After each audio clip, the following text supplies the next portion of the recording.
Penyanyi dangdut yang juga anggota DPRD DKI Jakarta, Baby Z, belakangan ini sedang ramai menjadi sorotan publik.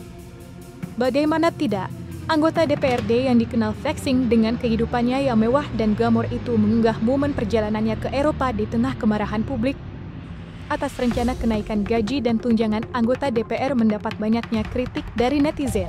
Mendadak Baby Z menutup akun media sosialnya secara privat usai membalas salah satu kritikan netizen yang mempertanyakan kepekaannya sebagai wakil rakyat yang justru memilih berpergian ke luar negeri di saat kondisi dalam negeri sedang tidak baik-baik saja. Saya kesini bukan tugas, saya antar anak perempuan saya kuliah dan semua biaya sendiri. Saya di DPRD tidak pernah ada agenda kerja ke luar negeri. Saya urus Jakarta.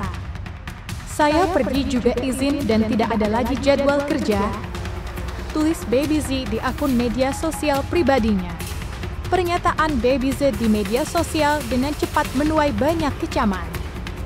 Salah satunya datang dari Tessa Mariska yang tidak hanya membongkar mengenai perjalanannya ke Eropa, tetapi Tessa juga menyinggung kehidupan pribadi Baby Z mulai dari gemar flexing hingga aib asmaranya yang selama ini belum terungkap di tengah publik.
Wow, ada tuh ibu dewan juga tapi daerah yang kemarin habis flexing dari Eropa ke luar negeri yang dia alasannya saya nggak pakai uang negara ke sini gitu-gitu ya.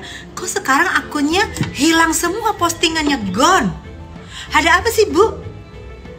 Kemarin habis somasi, habis katanya mau somasi, ada teman gue mau disomasi. Gue somasi lu ya, gue ini sekarang anggota dewan. Lu nggak tahu kalau gue anggota dewan, gue akan somasi lu. Gue lagi akan meeting sama para lawyer gue ini anggota dewan. Hey, aja, susah ya enok bekas dari enok sekarang, terus disimpan sama oknum. Oknum pol terus dia sekarang belagu terus kemarin tutup komennya, sekarang hilang semua foto-fotonya. Mana flexing lagi dong, flexing lagi. Kenapa? Takut ya, karena rumahnya dekat sama itu, sama yang berangkasnya diambil gitu, karena deket ya sama ono utara sana.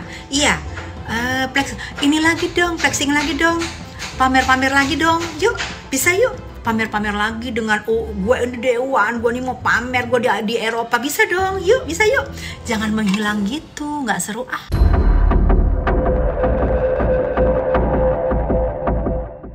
Aksi massa damai yang menggelar demonstrasi di depan gedung DPR RI mendadak berubah menjadi brutal.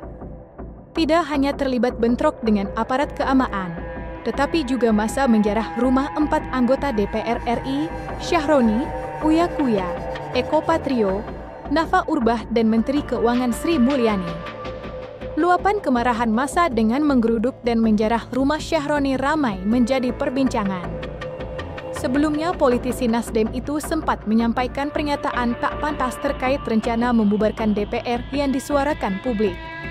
Syahroni yang dikenal Crazy Rich dari Jakarta Timur mendadak menghilang sebelum dikabarkan jika yang bersangkutan kabur ke luar negeri menghindari amuk massa.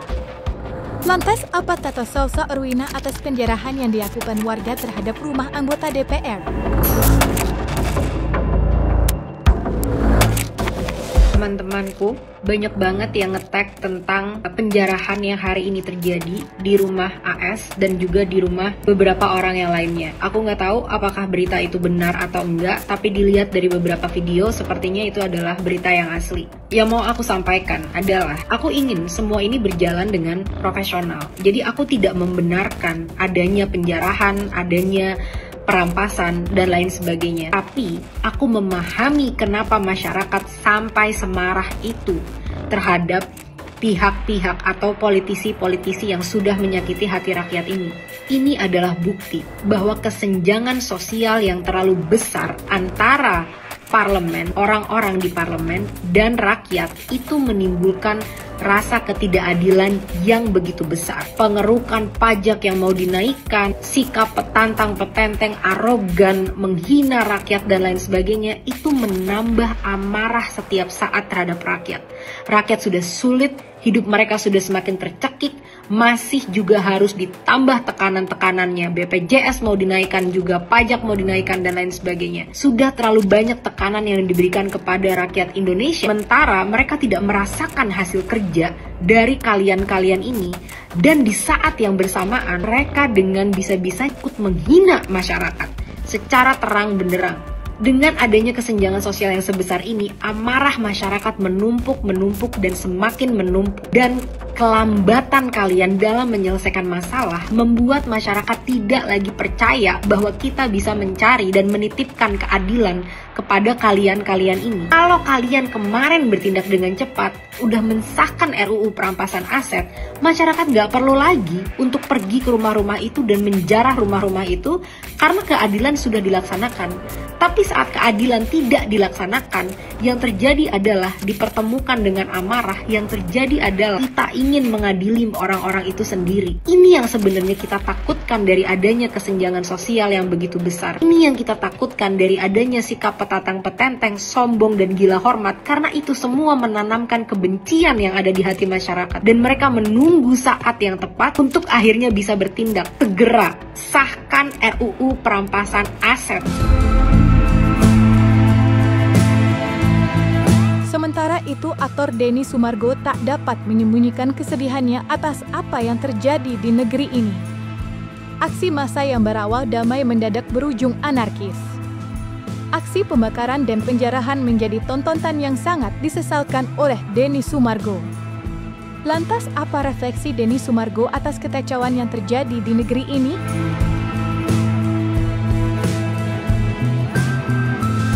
Saya cuma nyampaikan karena tadi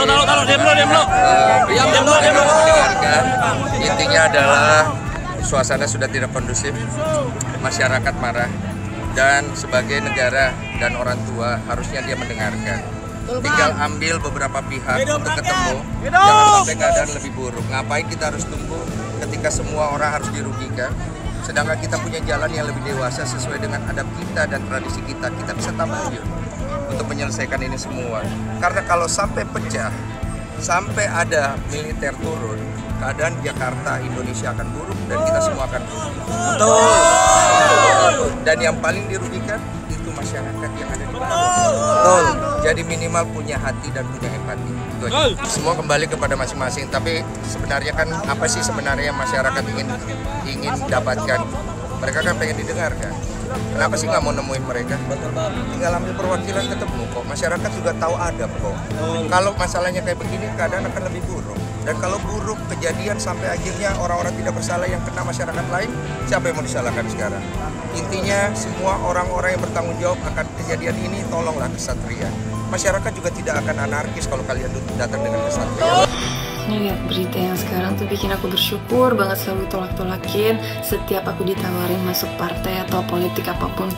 Karena aku ditawarin beberapa kali, dan pertama kali itu aku ingat itu tahun 2016 ada seorang aktris senior lah nelfon sama aku, ngajak ngopi lah. Terus aku bingung kan, kayak tumben-tumbenan nih, padahal kita nggak deket. Dan ternyata benar feeling aku, dia ngenalin aku ke bosnya, orang partai, dan aku diajak gabung. Terus aku langsung dikasih tahu per bulannya bisa dapat segini nih, ratusan juta.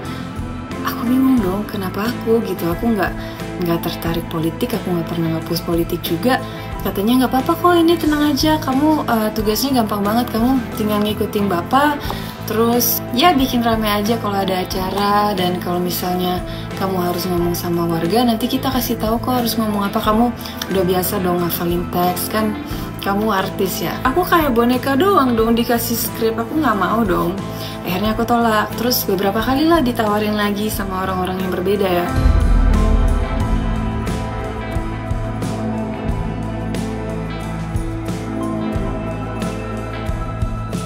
Jangan lupa untuk like, subscribe, dan juga share channel YouTube Cumi Cumi.